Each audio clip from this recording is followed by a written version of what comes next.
Here I am asking from Sonia Gandhi ji, 10 questions today, 10 questions I am asking. And the nation wants to know, the country wants to know, the country fellowman wants to know that what is the answer which she can give. First question is that countries like China has donated through Chinese embassy to Rajiv Gandhi Foundation from 2005 to 2009.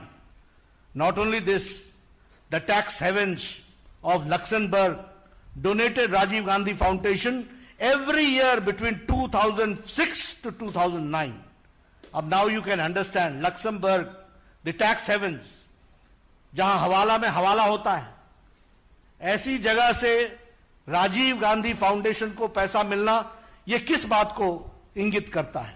The second question is कि एक बहुत जल्दी थी, there was tremendous hurry to enter into the East Asia FTA, जिसको हमने बाद में RCEP के नाम से जाना, regional comprehensive economic partnership.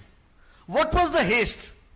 What made Kamal Nath to commit that yes, we will be part of this East Asia FTA, in which China was also there? यह प्रश्न देश जानना चाहता है और यहीं पर नहीं रुकता है.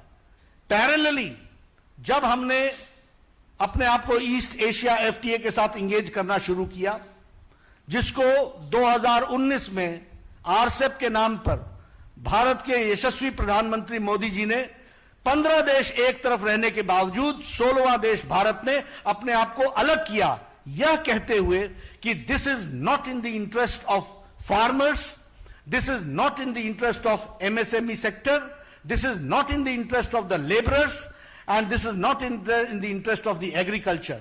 इसको ध्यान में रखते हुए मोदी जी ने इससे अपने आप को अलग किया.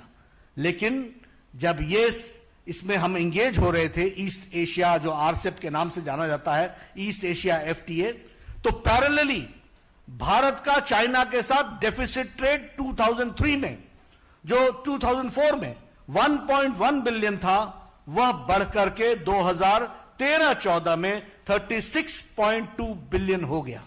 And this was a deep crisis and weakening of the Indian economy done during the UPA regime.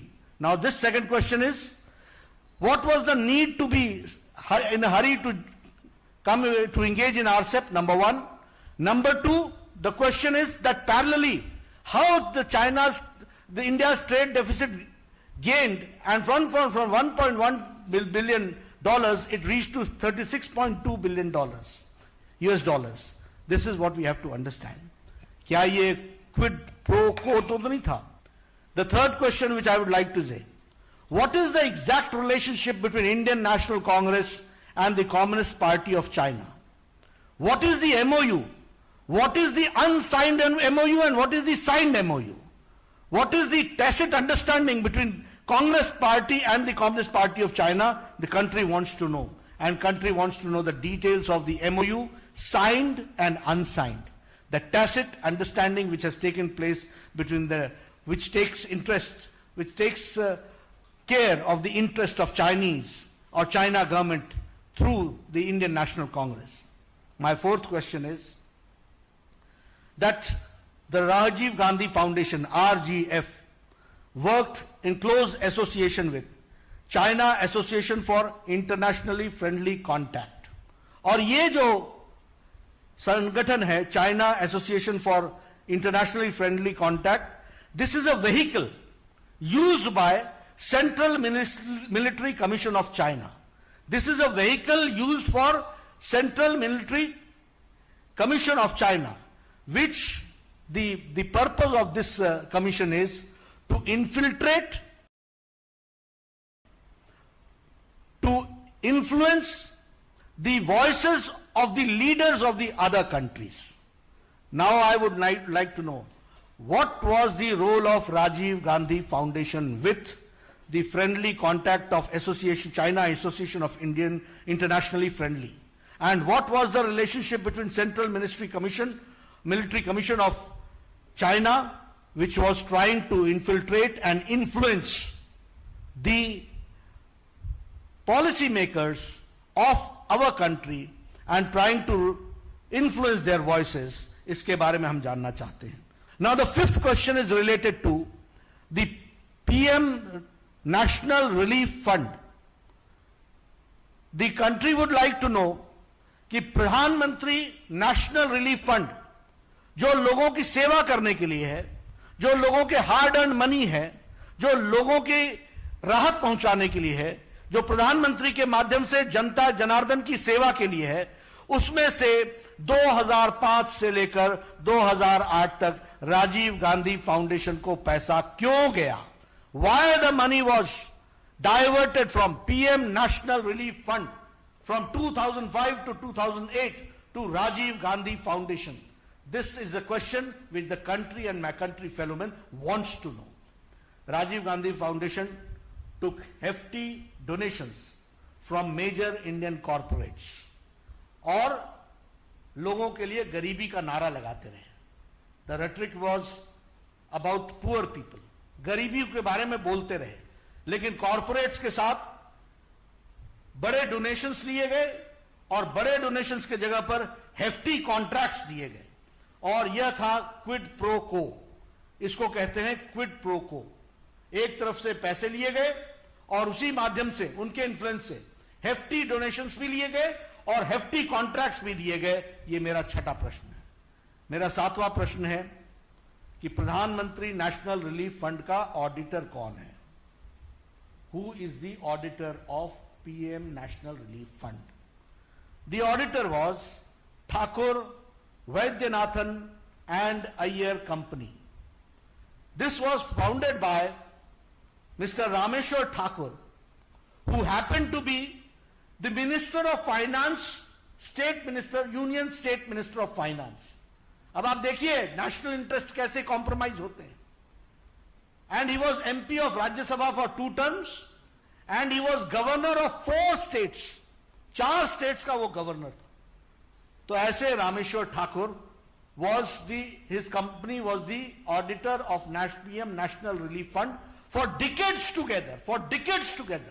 Rajiv Gandhi foundation को आज 2019 में 100 crores का corpus as on evaluated on 2019.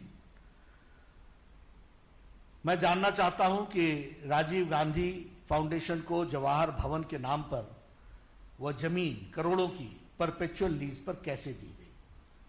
Why was it given and why was it selected only to be given at such a costly place on a perpetual lease?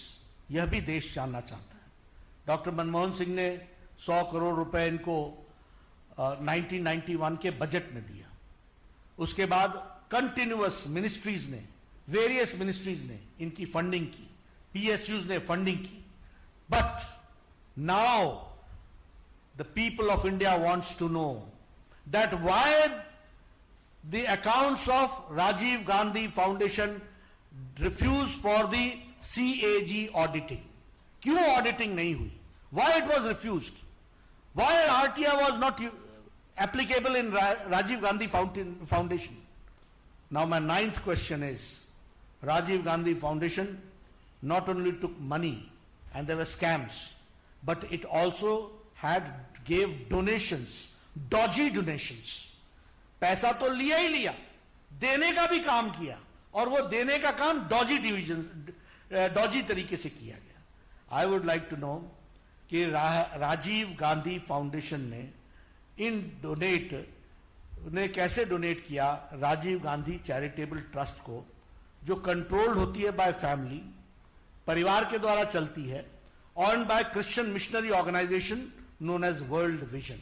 मेरा अंतिम प्रश्न, 10वां प्रश्न है कि मोहिल चौकसी से आपने राजीव गांधी फाउंडेशन में पैसा क्यों लिया और आपने मोहिल चौकसी को लोन क्यों दिया? और यह सब करने के बाद बदनाम करने के लिए हमारे यशस्वी प्रधानमंत्री पर आरोप लगाते हो.